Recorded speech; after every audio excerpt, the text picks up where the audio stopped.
ठीक है, अभी आपने क्या पढ़ा था, डायमेंशनल एनालिसिस के क्या क्या एडवांटेजेस या कह सकते हैं एप्लीकेशंस होती हैं।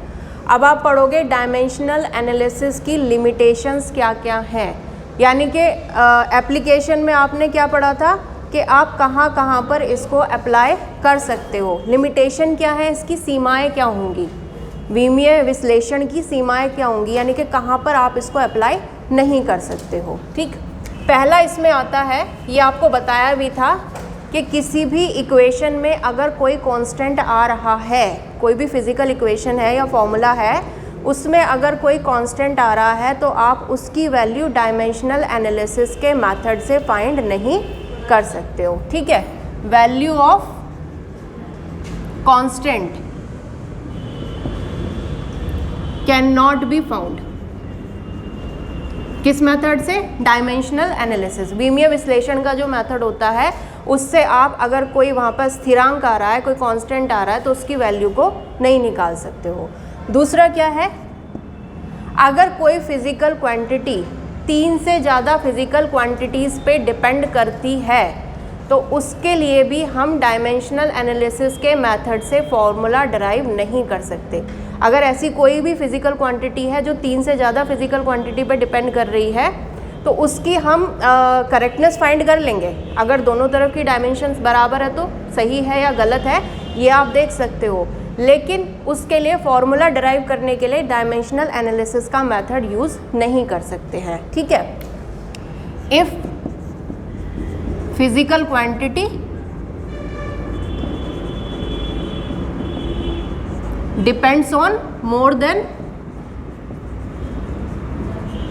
3 फिजिकल क्वांटिटीज़। ठीक है, अगर 3 से ज़्यादा फिजिकल क्वांटिटी पे ये डिपेंड कर रही है। इसका एग्जांपल आप ले सकते हो, आप लोगों ने स्टोक्स का नियम पढ़ा होगा, स्टोक्स लॉ होता है, अगर किसी लिक्विड में हम कोई बॉल डालेंगे तो वो नीचे की तरफ जाती है, जिस वेलोसिटी से वो जाती है उसको मान लिया हमने क्या है v, उस बॉल का रेडियस हमने ले लिया r, acceleration due to gravity, गुरुत्वीय त्वरण क्या हो गया g, और उस बॉल और जिस लिक्विड में वो डाला जा रहा है उन दोनों की के घनत्व डेंसिटी का डिफरेंस हमने ले लिया रो। ठीक है, अब उस लिक्विड की जो विस्कोसिटी कोफिशिएंट है, शांता गुणांक है, अगर वो आपको बोला गया है कि वो इन सब पे डिपेंड कर रहा है, यानी कि हम मान सकते हैं v की पावर a पे, ठीक है, r की पावर b, g की पावर c और रो की पावर d पे डिपेंड कर रहा है, तो आप क्या लिख सकते हो कि dimension of eta is equals to equivalent मान लोगे v की डायमेंशन की power a, r dimension power b, g dimension power c और रो डायमेंशन पावर d, ये लिख सकते हो। ईटा की डायमेंशन होती है m1 l-1 t-1, ठीक है, ये होती है ईटा की।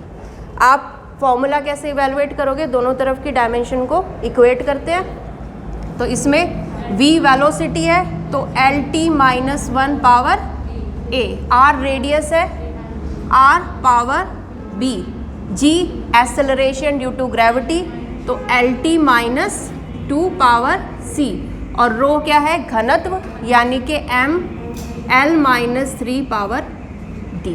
ठीक है, आपने मैथमेटिक्स में पढ़ा होगा कि अगर आपको 3 अननोन दिए गए हैं, मान लीजिए कोई भी 3 वैल्यूज़ दी गई हैं a, b और c, इनकी वैल्यू आपको निकालनी है तो आपको कम से कम 3 इक्वेशन चाहिए। ठीक है, अब यहाँ देखिए, इसको अगर हम सॉल्व करें तो ये आपका इधर m की पावर कितना आ जाएगा d, l की पावर है a, b, c और -3d। ठीक है, तो l की पावर हो गई a plus b plus c -3d और t की पावर आपके पास आ गई -a -2c, ये हो गया।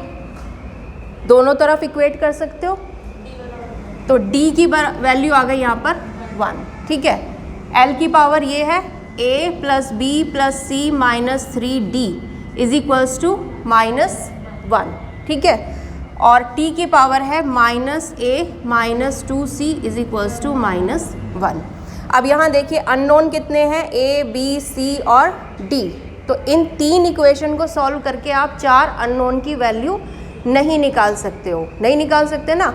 मान लो डी की वैल्यू आप यहाँ पे भी पुट कर दोगे तो a plus B plus C is equals to क्या आ जाएगा, 2 आ जाएगा। लेकिन अब भी क्या है, आपके पास 3 अननोन रह जाएंगे और इक्वेशन 2 ही हैं, तो उसको आप सॉल्व करके चारों अननोन्स की वैल्यू नहीं निकाल सकते। दैट मीन्स अगर कोई भी फिजिकल क्वांटिटी 3 से ज़्यादा फिजिकल क्वांटिटी पे डिपेंड करती है तो उस केस में आप उसके लिए फॉर्मूला डराइव नहीं कर सकते, क्योंकि जितनी भी फिजिकल क्वांटिटीज़ होती हैं फिज़िक्स के अंदर, मेनली जो इन जनरल है, वो सारी किस पे डिपेंड करती हैं, 3 फंडामेंटल क्वांटिटीज़ पे डिपेंड करती है, m, l और t।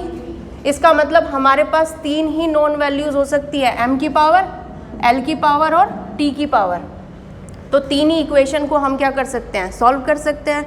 ठीक है, इसीलिए अगर कोई फिजिकल क्वांटिटी 3 से ज़्यादा फिजिकल क्वांटिटी पे डिपेंड कर रही है तो उस केस में हम फॉर्मूला डराइव नहीं कर सकते, करेक्टनेस फाइंड कर सकते हैं। ठीक है,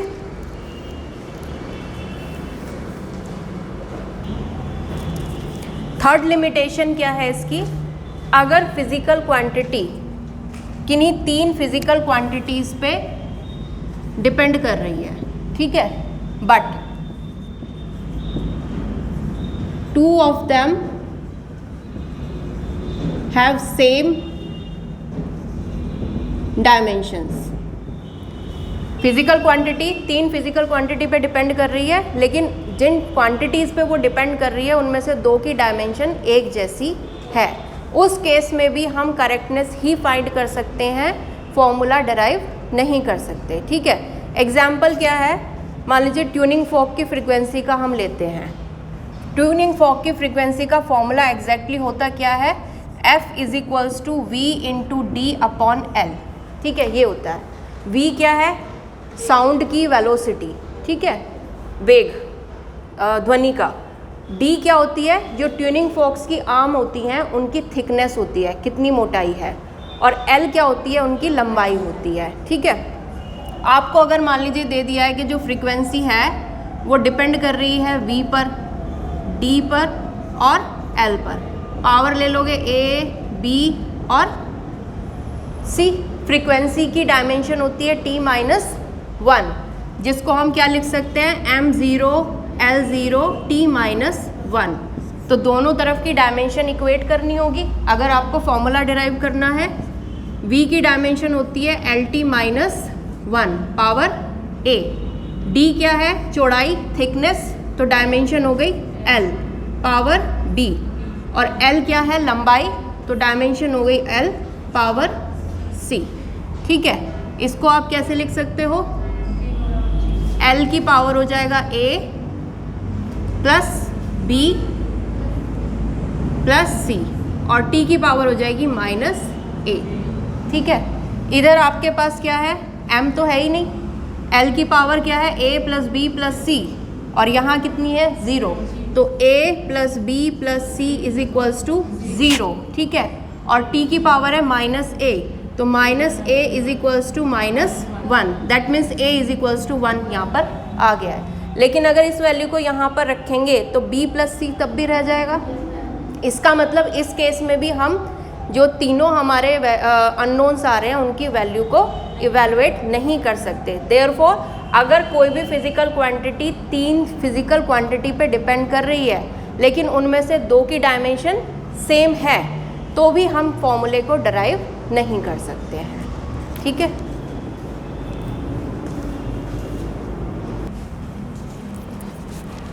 फोर्थ लिमिटेशन क्या है इसकी, अगर आपकी किसी भी फिजिकल इक्वेशन में, ठीक है, एक साइड पर एक से ज़्यादा टर्म्स हैं, जैसे कि एग्जाम्पल अगर ले लो न्यूटन की इक्वेशन ऑफ मोशन का एक एग्जाम्पल ले लेते हैं, v is equals to u plus A T. इस साइड पे एक टर्म ये है और एक टर्म ये है, तो अगर इस तरह की कोई इक्वेशन है तब भी हम डायमेंशनल एनालिसिस के मेथड से फॉर्मूले को डिराइव नहीं कर सकते हैं, लेकिन करेक्टनेस फाइंड कर सकते हैं। क्योंकि यहाँ पर क्या है, क्योंकि ये और ये टर्म ऐड हो रही है, माइनस भी हो सकती है, ऐड भी हो सकती है, यानी कि अगर किसी फॉर्मूले में प्लस या माइनस का साइन आ रहा है, एडिशन हो रहा है या सब्ट्रैक्शन हो रहा है, तो एक से ज़्यादा टर्म्स हो जाएंगी। तो इस केस में आप दोनों तरफ की जो विमाएँ होंगी, जो डायमेंशंस होंगी, उनकी पावर को इक्वेट नहीं कर पाओगे, और पावर को इक्वेट नहीं कर पाओगे तो फॉर्मूला डिराइव नहीं किया जा सकता। ठीक है, तो फोर्थ लिमिटेशन इसकी क्या है कि अगर किसी भी इक्वेशन में, ठीक है, एक साइड पर एक से ज़्यादा टर्म्स हैं तो भी हम डायमेंशनल एनालिसिस के मेथड से फॉर्मूले को डिराइव नहीं कर सकते, फॉर्मूला नहीं बना सकते हैं उसका।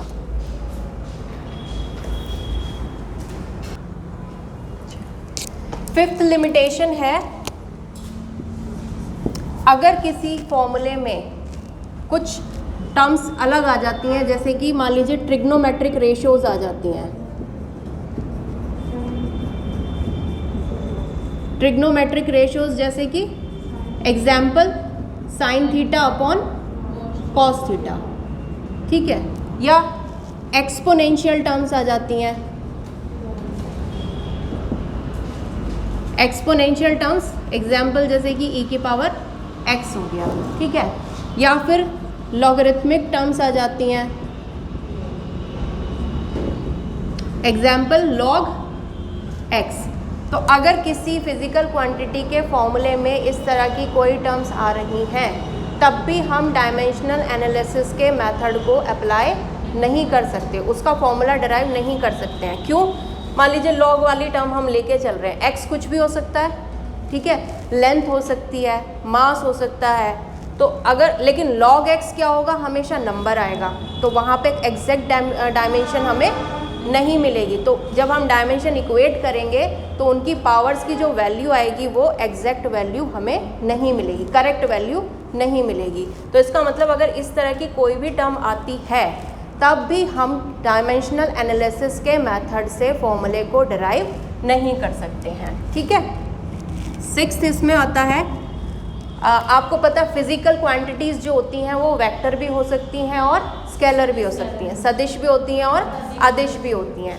वेक्टर क्या होती हैं, जिसमें हम डायरेक्शन भी कंसिडर करते हैं और मैग्नीट्यूड भी लेते हैं, दिशा और मान दोनों लेते हैं। और स्केलर क्या होती है, जिसमें सिर्फ हम मैग्नीट्यूड लेके चलते हैं। तो किसी भी इक्वेशन, कोई भी फिजिकल क्वांटिटी है, उसका डायमेंशनल एनालिसिस से हम ये पता नहीं लगा सकते कि वो वेक्टर है या स्केलर है। ठीक है, वेक्टर और स्केलर क्वांटिटी, डायमेंशनल एनालिसिस के मेथड से आप फॉर्मूला डिराइव कर सकते हो, करेक्टनेस फाइंड कर सकते हो, सिस्टम ऑफ यूनिट को चेंज कर सकते हो, लेकिन स्केलर है या वेक्टर है ये हमें डायमेंशनल एनालिसिस के मेथड से पता नहीं लग सकता। इसके बाद एक आता है, अगर मान लीजिए किसी फॉर्मूले में, किसी फिजिकल क्वांटिटी के फॉर्मूले में जो कांस्टेंट है, आपको कहा कि कांस्टेंट की वैल्यू हम नहीं निकाल सकते इससे, लेकिन ज़रूरी थोड़ी है कि कांस्टेंट एक नंबर ही हो, वो कांस्टेंट डायमेंशन वाला भी हो सकता है। जैसे कि स्प्रिंग के केस में जो फोर्स होती है वो F इज टू क्या लिखते हो, kx, ठीक है, k की यूनिट क्या होती है, न्यूटन पर मीटर। तो आपको क्या दिया जाएगा कि जो फोर्स है इसमें वो डिस्प्लेसमेंट पे डिपेंड कर रही है, तो आप F को x के प्रोपोर्शनल मान के डायमेंशंस को इक्वेट करोगे, लेकिन x k की भी क्या है, डायमेंशन है, यहाँ पे नंबर नहीं है। तो जब आप पावर्स इक्वेट करोगे तो आपको करेक्ट वैल्यू नहीं मिलेगी। तो अगर आपका कांस्टेंट नॉट डायमेंशनलेस, तब भी आप फॉर्मूले को डिराइव नहीं करोगे। ठीक है, नहीं कर सकते हो। अगर वो उसकी डायमेंशन है, अगर वो डायमेंशन लेस नहीं है, उसकी कोई डायमेंशन है, जैसे कि ग्रेविटेशनल फोर्स में होता है ना, F is to G m1 m2 upon r square, तो वहाँ पर g की भी क्या होती है, डायमेंशन होती है। तो इन केसेस में भी आप फॉर्मूले को डिराइव नहीं कर सकते हो। ठीक है, एक लास्ट आपकी इसकी लिमिटेशन है, अगर आपको किसी क्वांटिटी का डायमेंशनल फॉर्मूला दे दिया जाए, ठीक है, जैसे कि mL2T-2 ये दे दिया, तो इसको देखकर आप बता सकते हो किस फिजिकल क्वांटिटी की बात ये हो रही है। एनर्जी का क्या होता है, mL2T-2, ठीक है, टॉर्क का क्या होता है, mL2T-2, दोनों दोनों के डायमेंशनल फॉर्मूले सेम हैं। इसका मतलब आप डायमेंशन को देखकर ये नहीं बता सकते एग्जैक्टली कि किस फिजिकल क्वांटिटी की बात वहाँ पर हो रही है। ठीक है, बहुत सी ऐसी राशियाँ होती हैं जिनकी डायमेंशन सेम आती हैं लेकिन अलग अलग होती है। जब तक आपको दूसरी प्रॉपर्टीज़ के बारे में पता नहीं चलेगा तब तक आप एग्जैक्टली ये नहीं बता सकते हो हर बार कि वो फिजिकल क्वांटिटी ये ही है। ठीक है, तो ये सारी क्या है इसकी लिमिटेशंस है।